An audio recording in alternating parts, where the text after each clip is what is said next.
Hey folks, here is the method to disassemble a Bushnell Wingman.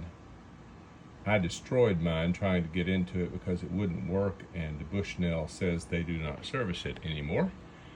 So I took it apart, ended up destroying it in the process, but if you want to get into it to work on the charging port or replace the battery, here's the way you do it. This is the bottom.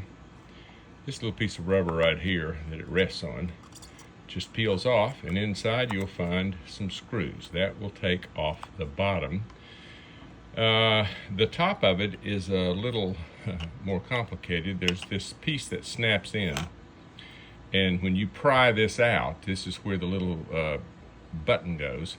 When you pry this out, then you'll find access to 4 screws that will disassemble the top part. This is kind of hard to pry out without messing it up. I basically had to destroy it before I found out the way to do it. There's a clip on the top, clip on the bottom, and then one on the right and one on the left. In case you need to know, here is the battery information. It is an HYY, looks like 18650, 7.2 volts, 2600 milliamp hours, and it looks like maybe a standard battery that could be replaced. So there you have it. If you need to get into it without completely destroying it like I did, there's the way.